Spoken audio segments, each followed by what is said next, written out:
कहाँ तो चिरागा तय था हर एक घर के लिए, कहाँ तो चिरागा तय था हर एक घर के लिए, कहाँ मैसर नहीं पूरे शहर के लिए। ये पत्थरों का शहर है जनाब, यहाँ दर्द को पूछने वाला कोई नहीं है। तो प्यारे विद्यार्थियों, आज मैं उपस्थित हूँ एक नया बिंदु लेकर। नया बिंदु ये है कि अक्सर मैसेज आ रहे थे और कुछ जो विद्यार्थी हैं उनके फ़ोन भी आए कि सर जिस तरह से भर्ती आई है, तो कुछ विद्यार्थी क्या थे कि जैसे कुछ विद्यार्थी तो पहले ही जैसे रीट की विज्ञप्ति जारी हुई, विज्ञप्ति से तात्पर्य भी रीट के बारे में जो सूचना आई कि फरवरी में उसके एग्ज़ाम है, तो कुछ विद्यार्थी जो व्याख्याता की तैयारी कर रहे थे या वरिष्ठ अध्यापक की तैयारी कर रहे थे, रीट के पदों को देखकर वो रीट की तरफ लग गए थे कुछ विद्यार्थी। लेकिन कुछ विद्यार्थी उसी तरह व्याख्याता और वरिष्ठ अध्यापक की तैयारी में डटे हुए थे, कुछ विद्यार्थी जो उसी में डटे हुए थे। लेकिन जैसे ही पद आए, व्याख्याता के पद आए, जैसे ही पहले व्याख्याता की विज्ञप्ति आई, तो कहीं ना कहीं उनको ऐसा लगा कि अब क्या करें। लेकिन व्याख्याता की तैयारी करने वाला विद्यार्थी वरिष्ठ अध्यापक की तैयारी भी बड़ी आसानी से कर सकता है, तो उसको कहीं ना कहीं लगा कि चलो वरिष्ठ अध्यापक में बहुत बड़े पद आएंगे तो उसमें तैयारी करेंगे। लेकिन वरिष्ठ अध्यापक में भी पद कम आ गए। अब उनको बड़ी समस्या हो रही है। अब ये समस्या हो रही है कि वो उनको लग रहा है कि रीट के अंदर जो है पद वो बहुत ज़्यादा है और यहाँ कहीं ना कहीं पद कम है, तो क्या किया जाए। अब एक प्रकार के तो ये विद्यार्थी हैं, दूसरे विद्यार्थी वो भी हैं जो जैसे विद्यार्थी है उनकी कैटेगरी भी अलग अलग है। तो मैं आपको बता दूं, मैं आज जो वीडियो बनाने जा रहा हूं मैं ये लिख कर लाया हूं, ठीक है ना। 2 दिन से बैठकर मैंने प्रत्येक तरह से मतलब सोचा कि किस तरह से क्या हो सकता है, किस प्रकार के विद्यार्थी की क्या क्या समस्या हो सकती है, उन समस्याओं को कैसे दूर किया जा सकता है, और किस ग्रेड का विद्यार्थी, व्याख्याता की तैयारी करने वाला, कब से तैयारी करने वाला, वरिष्ठ अध्यापक की तैयारी करने वाला, रीट की तैयारी करने वाला, और कौन सा विद्यार्थी व्याख्याता की तैयारी करे, कौन सा विद्यार्थी जो है वो वरिष्ठ अध्यापक की तैयारी करे, और कौन सा विद्यार्थी जो है वो सिर्फ अध्यापक की तैयारी करे। इन सभी बातों पर प्रत्येक विद्यार्थी के आधार पर, प्रत्येक महिला के आधार पर, उनकी सोच के आधार पर मैंने एक मतलब सारांश निकाला है। उस सारांश पर हम बात करेंगे अच्छे से। और एक बात और पहले से बता दूं कि मैं जो यहाँ बताने वाला हूँ वो कोई ऐसे नहीं है कि जैसे अक्सर मैं देखता हूँ कि वीडियो जैसे मैंने बना दिया तो आपने बना दिया, आपने बना दिया, उसने बना दिया, उसका देखा देखी फटाफट वीडियो बन जाते हैं। तो वैसे नहीं है। मैंने पूरी तरह से, पूरी मेहनत के साथ, जैसे किसी टॉपिक को तैयार किया जाता है, काव्य शास्त्र के टॉपिक को जिस तरह से तैयार किया जाता है, उस तरह से इस पर पूरी तरह से, और मैं जब बताऊँगा तो आपको पूरी पूरी कहानी समझ में भी अच्छे से आ जाएगी और आप आसानी से ये निश्चय कर पाएंगे कि आपको किसकी तैयारी करनी चाहिए, किस विद्यार्थी को किसकी तैयारी करनी चाहिए। तो सबसे बड़ी बात यह है कि रीट आ गई, उसके बाद व्याख्याता है और फिर वरिष्ठ अध्यापक है। तो एक बात आप ध्यान रखो कि सबसे पहले जो भर्ती आई है वो आई है व्याख्याता की, क्योंकि अध्यापक की भर्ती अभी तक आई नहीं है, ठीक है ना। उसके बाद जो किसकी भर्ती आई है, वरिष्ठ अध्यापक की, और उसके बाद भर्ती आई है अध्यापक की, ठीक है। अब ये 2 चीजें हो गई। अब क्या है,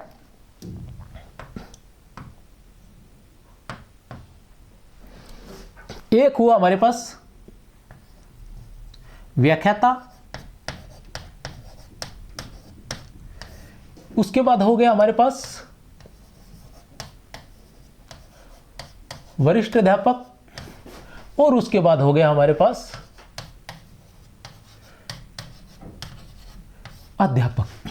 अब इनमें अलग अलग प्रकार के विद्यार्थी हमें मिलेंगे। इन विद्यार्थियों की, जो विद्यार्थी है उनकी कई सारी कैटेगरीज है, ठीक है ना। उस कैटेगरी के हिसाब से हम देखते हैं कि एक विद्यार्थी है जो व्याख्याता की तैयारी कर रहा है। किसकी तैयारी कर रहा है, व्याख्याता की तैयारी कर रहा है, और लंबे समय से वो इसी की तैयारी कर रहा है, लंबे समय से इसी व्याख्याता की तैयारी कर रहा है। तो उसे क्या करना चाहिए, उसे क्या वरिष्ठ अध्यापक की तैयारी करनी चाहिए, उसे क्या अध्यापक की तैयारी करनी चाहिए, या व्याख्याता में पद कम आए हैं, वरिष्ठ अध्यापक में पद कम आए हैं, तो इन दोनों को छोड़कर उसे केवल अध्यापक की तैयारी करनी चाहिए।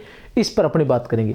तो बात करते हैं, तो देखते हैं व्याख्याता की तैयारी करने वाले। अब अगर कोई विद्यार्थी लंबे समय से व्याख्याता की तैयारी कर रहा है तो उसे मैं ये कहूँगा कि उसे व्याख्याता की तैयारी भी करनी चाहिए, उसे वरिष्ठ अध्यापक की तैयारी भी करनी चाहिए, लेकिन उसे अध्यापक की तैयारी जो है वो नहीं करनी चाहिए। अध्यापक की तैयारी उसे नहीं करनी चाहिए। क्यों नहीं करनी चाहिए, मैं ये भी कारण बता दे रहा हूँ। क्योंकि अक्सर क्या होता है कि वरिष्ठ अध्यापक इसलिए कर रहा हूँ क्योंकि ये दोनों एक जैसे हैं, ठीक है ना, लगभग एक जैसे हैं, लेकिन अध्यापक जो है वो एक जैसा नहीं है। एक बात। दूसरी बात और बताता हूं। अब जैसे पद कम आए, आप कहते हैं कि व्याख्याता में पद कम है, ठीक है ना। और जो इसमें भी पद कम है, इसमें ज्यादा है, आप ये कहते हैं, लेकिन मैं नहीं कहता। अब ये क्या जरूरी है कि आपका जो पद है उस पद पर इस जगह ज्यादा आएंगे। पहली बात तो आप MA BEd है या BA BEd है तो आप L2 में हैं। L2 के पद वैसे ही थोड़े कम रहते हैं, कंपटीशन बहुत हाई रहता है। फिर L2 के अंदर फिर विषय वाइज आ जाते हैं तो वहां भी पदों के हिसाब से थोड़ी कटौती हो जाती है। तो यहां कोई जरूरी तो नहीं है कि यहां ज्यादा पद होंगे। फिर दूसरी बात ये कि इसकी अभी तक विज्ञप्ति भी नहीं आई है। फरवरी में तो अभी रीट है, ठीक है ना, पात्रता परीक्षा है, उसके बाद कहीं उसका रिजल्ट आएगा, रिजल्ट आने के बाद फिर विज्ञप्ति जारी होगी अध्यापक की, तो एक समय लग जाएगा, ठीक है ना। और रही बात व्याख्याता की, इसकी विज्ञप्ति आ चुकी है। अब एक बात और बताता हूं, जैसे इसमें अभी 2200 पद आए हैं। कितने पद हैं? 2200 पद है।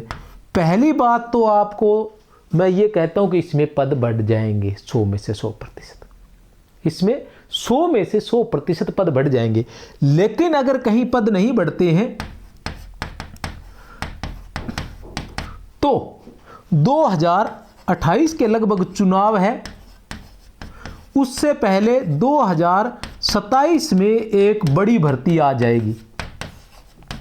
कारण ऐसे तो यानी कि स्कूल बंद कर दिए, स्कूल तो पिछले दिनों खोले हैं। स्कूल जो है व्याख्याता के जो सीनियर स्कूल सभी जो है सीनियर सेकेंडरी स्कूल कर दिए हैं, ठीक है ना। सभी के अंदर पोस्टें भी क्रिएट हुई हैं, तो बंद तो नहीं किए ना। बंद कर रहे हैं तो सिर्फ प्राइमरी चाहे कोई बंद किए हैं, लेकिन सीनियर सेकेंडरी स्कूल एक भी बंद नहीं हुआ। सीनियर सेकेंडरी तो बने हैं, ठीक है ना, और पद जो है वो बड़े हैं, लेकिन उसके बाद किसी प्रकार की कोई इस प्रकार की बड़ी भर्ती नहीं हुई है। बड़ी संख्या में पद खाली पड़े हैं, तो करेंगे क्या? पद तो बढ़ाने पड़ेंगे। अभी सरकार को केवल नाम मात्र के स्थानीय चुनावों को देखकर हो सकता है कि उन्होंने एक बार भर्ती निकाल दी, या साल की एक वर्ष का उनको उत्तर देना है कि एक वर्ष में उन्होंने पीछे जो वर्ष निकला है उसमें उन्होंने क्या किया, इसलिए उन्होंने एक बार थोड़े से पद निकाल दिए। फिर जाते हुए जब वो ये इनका जो सेशन जब पूरा खत्म, 5 साल जब पूरे होने वाले होंगे, तब वो बड़ी भर्ती निकालेंगे ताकि फिर से जीत सके। उस बड़ी भर्ती एक बड़ी जो है भर्ती निकालेंगे। अब ये तय है कि पद अगर यहां कम है तो नेक्स्ट टाइम, अब ये जो विद्यार्थी है ये 2028 में एग्जाम दे या 2029 में दे, 2029 तक अगर कहीं, मेरी शुभकामनाएं हैं कि आप 100% आपका चयन ही होगा। लेकिन कम पद कहने की वजह से भी अगर आप कहीं ना कहीं किसी के साथ कोई अनहोनी होती भी है, तो भी ये विद्यार्थी अगर लगातार तैयारी लगा रहता है तो 2029 में ये व्याख्याता होगा, और वो भी 100% होगा और बड़े पदों के साथ होगा। पहली बात तो यहां बन जाओगे आप, ठीक है ना। पहली कंडीशन तो यह है कि डटकर मेहनत करने वाले, क्योंकि जिनको मेहनत करनी होती है, मेहनत करने वालों की इतनी कोई मारामारी नहीं रहती है, ठीक है ना, उनका होता ही होता है, वो एक पद पर भी अपना चयन करवाते हैं। लेकिन हम मानते हैं कि थोड़ा सा जो नॉर्मल विद्यार्थी, अधिकतर विद्यार्थी नॉर्मल रहते हैं, हाईएस्ट नहीं होते हैं, तो ऐसी भी कोई समस्या नहीं है। तैयारी भी तो आप व्याख्याता की कर रहे हो ना, ठीक है ना। व्याख्याता की तैयारी करते हुए, ठीक है ना, अचानक से अध्यापक की तैयारी करने लग जाना वैसा ही है जैसे कोई व्यक्ति विवाह में जा रहा था और रास्ते में उसे गोलगप्पे की दुकान मिल गई और वो खड़ा रहकर वहां गोलगप्पे खाने लग जाता है। तो ये उसी तरह से है, आप अपने ध्यान को मत भटकाइए, लक्ष्य पर अडिग रहिए। अब जैसे अब कोई कहे कि इसकी भी तैयारी कर लूं और इसकी भी कर लूं, तो ऐसा न करें। मैं आपको 100 में से 100% बताता हूं, क्योंकि अगर कहीं ना कहीं आप ये सोचते हैं, वरिष्ठ अध्यापक को तो मैं एक बार बाहर निकाल रहा हूं, क्योंकि वरिष्ठ अध्यापक और व्याख्याता का तो कोई ज्यादा मारे मारे नहीं है, आप कर लोगे, ठीक है ना। सिर्फ आपको एक ही काम करना है, आपको पता ही नहीं चलेगा, व्याख्याता की तैयारी करने वाले को पता ही नहीं चलेगा कि कब वरिष्ठ अध्यापक की तैयारी होगी। एक काम करना है, सामान्य अध्ययन,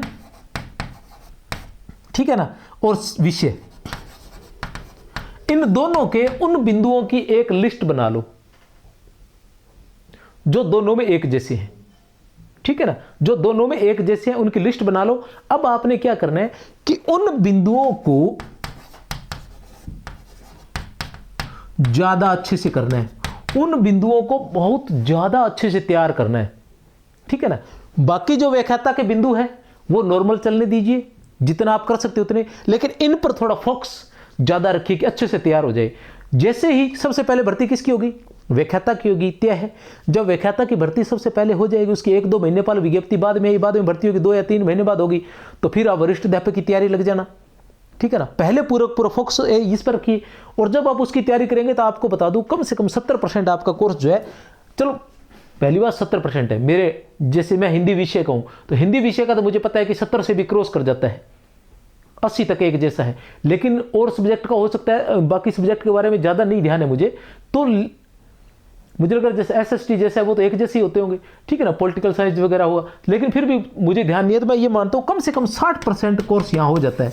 अब 60% पीछे बचता है, 40, वो 40 बचे हुए जो समय मिलता है उनके अंदर आप क्रॉस कीजिए, अच्छे से तैयारी कीजिए, ठीक है ना। तो ये दोनों तो कवर किए जा सकते हैं।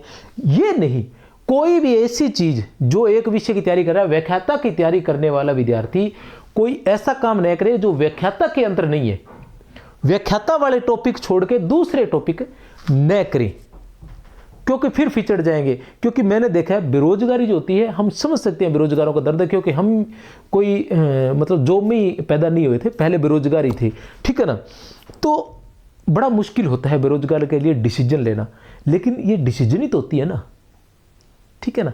जो सही लेगा वो तीर निशाने पर मारेगा। डिसीजन लेना बहुत जरूरी होता है, क्योंकि जैसे ये ना कि रणनीति जो होती है ना, वो रणनीति बड़ी कारगर साबित होती है। आपने देखा होगा कि बहुत से हम ऐतिहासिक युद्धों का वर्णन करते हैं तो हम देखते हैं कि एक व्यक्ति के पास सीमित सेना होने के बावजूद भी, ठीक है ना, उसने एक बड़ी सेना के नाको चने चबा दिए, ठीक है ना। जैसे शिवाजी की हम बात करते हैं, तो शिवाजी के पास जो सेना थी नाम मात्र की सेना थी, लेकिन वो किसी से हार नहीं मानते थे, फिर भी नाक में दम किए रखते थे राजा महाराजाओं के, ठीक है ना। कारण क्या था? एक रणनीति थी। तो आपकी रणनीति जो है वो बड़ी परफेक्ट होनी चाहिए। बीच में मैं बात काटते हुए कहना चाहूंगा कि रणनीति के लिए अभी जैसे आपके पास समय है, तो अभी आप चाहो तो 7 दिन दे दो अपने आप को, 1 नहीं, 2 नहीं, 3 नहीं, 4 नहीं, 5 नहीं, 6 नहीं, 7 दिन। 7 दिन बैठ के सिर्फ पढ़ाई छोड़ दो और सोचो सिर्फ कि करना क्या है। कुछ नहीं फर्क पड़ने वाला भाई साहब। रणनीति जब जबरदस्त होती है ना, तो उसी का, क्योंकि अब जब पद कम है तो हम यहां हार्डवर्क से अकेले काम नहीं चलने वाला, हार्डवर्क के साथ साथ स्मार्ट स्टडी जरूरी रहेगी। हमारी रणनीति जो है वो जरूर मतलब कारगर साबित होगी, वही हमारे लक्ष्य को प्राप्त कर सकती है। कारण ये कि आपने सोचना है कि आपने किन बिंदुओं पर ज्यादा ध्यान देना है, किन बिंदुओं को कहां से पढ़ना है, किस प्रकार से तैयार करना है कि आपको लक्ष्य की प्राप्ति 100% जो है वो सुनिश्चित हो जाए आपकी, ठीक है ना। उसके लिए आप 7 दिन बैठकर रणनीति बनाइए, उन टॉपिकों को अलग निकालिए, उन बिंदुओं को अलग लगाइए, किस तरह से तैयारी करनी है उस पर विस्तार से लिख लीजिए अच्छे से, ठीक है ना। अपना मैटर कलेक्ट कर लीजिए, कहाँ कहाँ से पढ़ना है, कितना पढ़ना है, कैसे करना है, ये सारी रणनीति बनाकर डिसीजन लेकर अच्छे से और उसको लिख लीजिए अपनी डायरी के अंदर, और फिर उसके हिसाब से जुट जाइए, आपको 100% सफलता मिलेगी। अब मैं आपको एक बात और बताता हूँ कि बेरोजगार विद्यार्थी क्या करता है, क्योंकि उसको रोजगार की जरूरत है, उसके पास समय नहीं है, समय की बड़ी समस्या रहती है। क्योंकि हम जिस उम्र में आ जाते हैं वहां जाके इतने सारे दबाव हो जाते हैं, माँ बाप की तरफ से दबाव हो जाते हैं कमाई करने के, और कुछ विवाह के, क्योंकि विवाह की उम्र भी तब तक आ जाती है जब तक हम MA BEd करते हैं, तो हमारी विवाह की उम्र हो जाती है लगभग, ठीक है ना। तो घर से ये भी दबाव लगातार बना रहता है कि हाँ विवाह कर लीजिए, पहले विवाह कर लीजिए, इस तरह से, तो वो दबाव भी हमें झेलना पड़ता है। फिर बेरोजगारी के अंदर हम क्या है कि खर्चा जो है वर्तमान में वो बहुत अधिक बढ़ गया है, घर पर रह के पढ़ना इतना आसान नहीं होता, हर घर में ऐसी सुविधा नहीं होती कि वो पढ़ पाए, या व्यवस्था नहीं हो पाती है, घर कहीं न कहीं कोई न कोई काम या किसी तरह से परेशान होते रहते हैं हम, ठीक है ना। घर में रहते हुए हम उनको इग्नोर नहीं कर सकते, घर के कामों को। आप देख रहे हो घर में रहते हुए कोई ऐसा काम है जो आपके पापा कर रहे हैं, मम्मी कर रही है, और वो आप भी कर सकते हैं, और वो परेशान हो रहे हैं, तो आपको लगेगा कि नहीं आपको करना चाहिए। लेकिन आप बाहर चले जाते हो तो किसी न किसी तरह वो एडजस्ट कर लेते हैं, लेकिन आप वहाँ पढ़ सकते हो निश्चिंत होकर। तो ऐसी कंडीशन में आपको वो भी एडजस्ट करना होता है। तो बेरोजगारी के अंदर मैं समझ सकता हूँ कि बड़ी समस्या रहती है, लेकिन कहीं ना कहीं डिसीजन तो लेना ही होगा ना, कि कुछ दिन हम परेशान रहेंगे तो फिर आसान रहेंगे, ठीक है ना। और अगर कुछ दिन परेशान नहीं हो सकते तो फिर लगातार परेशान ही रहेंगे। इसलिए हार्ड डिसीजन जो है आपको लेना ही होगा। और हार्ड डिसीजन यही है कि जैसे भी रीट की तैयारी कर रहा हूँ, चलते कांस्टेबल, बेरोजगारों की समस्या क्या, उनका चयन कैसे गड़बड़ा जाता है, ठीक है ना। कुछ गड़बड़ा इसलिए जाता है कि देखे, जब रीट की आई तो रीट की करने लगे, पटवार की आई तो पटवार की तैयारी करने लगे, कांस्टेबल की आई कांस्टेबल की करने लगे, सेकंड ग्रेड की आई तो सेकंड ग्रेड, फर्स्ट ग्रेड है तो फर्स्ट ग्रेड। अब क्या होता है, इसके अंदर कुछ भी नहीं हो, वो अच्छे से जो पकड़ है वो किसी विषय पर बन नहीं पाती है, ठीक है ना। और दिमाग जो उसके अंदर सामान तो सारा पड़ा रहता है। जब हमने सारी चीज़ें पढ़ी हुई है फिर हम एग्जाम देने जाते हैं तो वो सारी चीज़ें कहीं ना कहीं रिपीट होने लग जाती है। फिर उन रिपीट हुई चीज़ों में हम उस चीज़ को ढूंढना ज़्यादा, क्योंकि ज़्यादा सामान चला गया ना दिमाग के अंदर, तो ज़्यादा में से उस चीज़ को ढूंढना बड़ा मुश्किल हो जाता है। एक सीमित सामान है तो उसके अंदर सीमित, इसलिए हम कहते हैं कि पाठ्यक्रम जो सामग्री है वो भी आपके पास सीमित होनी चाहिए, ताकि आपको जब उत्तर एग्जाम में जाते ही आपके उत्तर रिपीट होते हैं वापस, उसको देखते ही याद आती है अभी क्या क्या चीज़ें हैं। तो वो जब ढूंढना पड़ता है तो वो जब ज़्यादा कचरा दिमाग में होगा तो उसमें से ढूंढना मुश्किल हो जाएगा, कम होगा तो उसमें से ढूंढना आसान होता है, जल्दी से ढूंढा जा सकता है। ठीक है, जल्दी से उसको ढूंढा जा सकता है। तो इस तरह से अब आप कोई कहता है कि 3 एग्जाम में या 2 एग्जाम में बैठ कर अगर वो सिलेक्शन करवा सकता है, उसको ऐसा लगता है कि वो 2 की तैयारी कर सकता है, व्याख्याता की तैयारी भी कर सकता है और वरिष्ठ अध्यापक की तैयारी भी कर सकता है। अगर किसी को ऐसा लगता है तैयारी कर सकता है, वो क्या कर सकता है, किसी को ऐसा लगता है कि वो तैयारी पहले ही रटा पड़ा है, जो बीए बीएड है ना वो भी एक लिस्ट बना ले, जो वरिष्ठ अध्यापक में और व्याख्याता में दोनों समान बिंदु है उनकी एक लिस्ट बना ले। ठीक है ना, दोनों में जो समान बिंदु है उनकी एक लिस्ट बना ले। इसलिए आप तो जो जिसकी तैयारी कर रहे हैं ना वो उसी की तैयारी करे। अगर अध्यापक की कर रहा है तो अध्यापक की करे, वरिष्ठ अध्यापक की कर रहा है तो वो वरिष्ठ अध्यापक की तैयारी करे। वरिष्ठ अध्यापक वालों को बता रहा था भी ये भी लिस्ट बना ले, ये ना सोचे कि हम बीए बीएड हैं तो हमें व्याख्याता के टॉपिकों की लिस्ट किस लिए बनानी है, तो वो भी लिस्ट बना ले, क्योंकि उन्हें भी तो व्याख्याता बनना है ना। तो वो साथ में तो एमए का फॉर्म भर दे, अगर एमए नहीं है तो साथ में एमए का फॉर्म भर दें और साथ में इसकी तैयारी करें, क्योंकि एमए में कोई ज़्यादा मारामारी आपको करनी नहीं पड़ती है, वो इजी वे में हो जाती है। कोई 2-4 दिन होते हैं, वो जाके पेपर दे के आने होते हैं, ज़्यादा लंबा चौड़ा मैटर नहीं होता उसमें। ठीक है ना, साथ में एमए के फॉर्म भर दे, साथ में इसकी तैयारी करते रहे और उन टॉपिकों को कर ले, उन टॉपिकों का ध्यान रखेगा, उन टॉपिकों को अच्छे से करने, उनमें से मैंने नंबर बिल्कुल जाने नहीं देने, और वो फिर टॉपिक आगे काम आ जाते हैं आपको व्याख्याता के अंदर, और आपको व्याख्याता बनने में बड़ी ही आसानी होगी। तब आपको लगेगा नहीं कि आप नए सिरे से तैयारी कर रहे हो, क्योंकि जॉब के साथ जो तैयारी करनी होती है ना इतना आसान नहीं होता, जॉब के साथ तैयारी करना इतना आसान नहीं होता। लेकिन जब आपको लगेगा कि 60 से लेकर 70% तो सिलेबस आपका कवर है, तो किसी न किसी तरह से छुट्टी छाटी लेके आप उस चीज़ को कवर कर जाओगे। एक कॉन्फिडेंस बहुत बड़ी चीज़ होती है, जब आप एक बार लग जाते हो तो अंदर बहुत बड़ा कॉन्फिडेंस होता है। वो कॉन्फिडेंस क्या है कि कहीं ना कहीं वो पेपर जो है वो आपका खराब नहीं जाने देता, कहीं ना कहीं आपका कॉन्फिडेंस जो होता है। कहने का तात्पर्य है कि हम कहते हैं कि घबराना नहीं चाहिए, मुसीबत में घबराना नहीं चाहिए। हम घबराते हैं तो फिर डिसीजन सही नहीं ले पाते। वही कंडीशन क्या बेरोजगार व्यक्ति के साथ पेपर में रहती है। बहुत से विद्यार्थी हम देखते हैं हमारी नज़रों के सामने, इतने अच्छे विद्यार्थी जो नॉर्मल जब टेस्ट वगैरह लेते हैं उनके, तो इतने अच्छे नंबर लेके आते हैं, ऐसा लग रहा है बहुत अच्छी रैंक से ये क्लियर करेंगे। लेकिन जैसे एग्जाम हॉल में जाते हैं तो पता चलता है कि उनके पेपर बहुत खराब हुआ। क्लास में टॉप कर रहे होते हैं लेकिन एग्जाम के अंदर वो फिर पिछड़ जाते हैं, जो मीडियम श्रेणी के होते हैं वो आगे निकल जाते हैं, उनका सिलेक्शन हो जाता है। रीजन ये है कि वो वहाँ डिसीजन नहीं ले पाते, घबरा जाते हैं, और घबराहट में कभी भी सही डिसीजन हो नहीं पाता है। घबराहट में कभी भी सही डिसीजन हो नहीं पाता, तो ये कंडीशन रहती है। और कहीं एक बार आप लग जाते हो तो उसके बाद क्या है कि आपका कॉन्फिडेंस रहता है कि लग जाएंगे यार, लग गए, पीछे हो गया तो अब भी हो जाएगा, ऐसे कौन सी बड़ी बात है, इतना सारा है। तो वो कॉन्फिडेंस में क्या है कि दिमाग जैसे वही है ना कि वायरस होगा कंप्यूटर के अंदर तो वो कहीं न कहीं रुक रुक के चलता है। हम देखते हैं कि एंटीवायरस अगर नहीं डाला हुआ तो कंप्यूटर हैंग होता रहता है, उसकी स्पीड कम होती रहती है। ठीक है ना, और अगर एंटीवायरस डाला हुआ है तो फिर वो क्या रहता है, उसकी स्पीड ज़्यादा रहती है।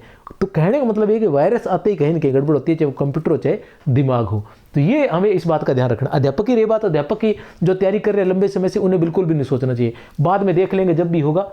अगर इच्छा होगी तो डटकर हम उस वक्त तैयारी करेंगे और हो जाएगा, चाहेंगे तो तब भी हो जाएगा, ऐसी कोई बात नहीं है। मैंने जो कहा उसका मतलब ये नहीं है कि आप तैयारी नहीं कर सकते। अध्यापक होने के बावजूद भी आप छुट्टी लेके तैयारी कर सकते हैं।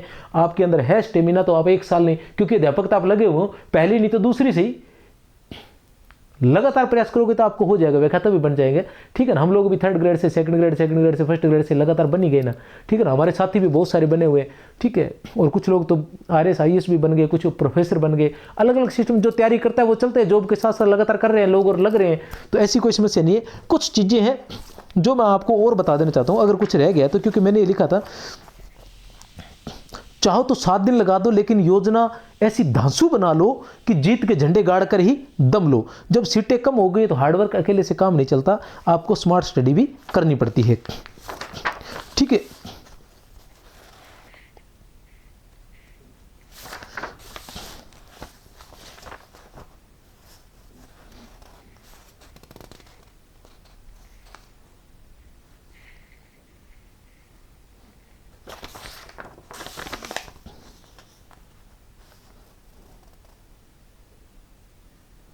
हाँ, इसके साथ साथ एक चीज़ और बता दूं मैं, ये इतने पेज तैयार किए थे, 1 2 3 ये 4 5 6 पेज का मैटर मैंने तैयार किया था आपसे बात करने के लिए, ठीक है ना। तो एक बात और बता दूं कि आप जिसकी भी तैयारी कर रहे हैं, एक पाठ्यक्रम जो है अपने पास हमेशा रखें और उस पाठ्यक्रम को किसी विशेष रजिस्टर के, जो आपका महत्वपूर्ण रजिस्टर है, उस रजिस्टर पर उसको चिपका दें,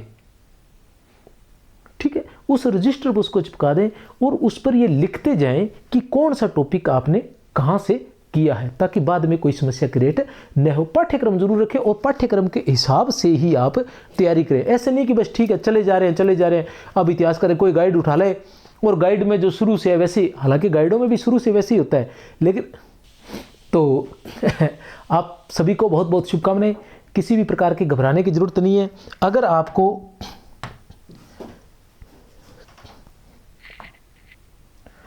ये है संकुल मार्गदर्शन, यहाँ पर जो है फर्स्ट ग्रेड और सेकंड ग्रेड दोनों की निःशुल्क तैयारी करवाई जाती है। संकुल मार्गदर्शन, इसका अपना स्वयं का ऐप भी आ गया है, आप चाहें तो ऐप डाउनलोड कर सकते हैं। वहाँ पर निःशुल्क क्लासें मिलेंगी।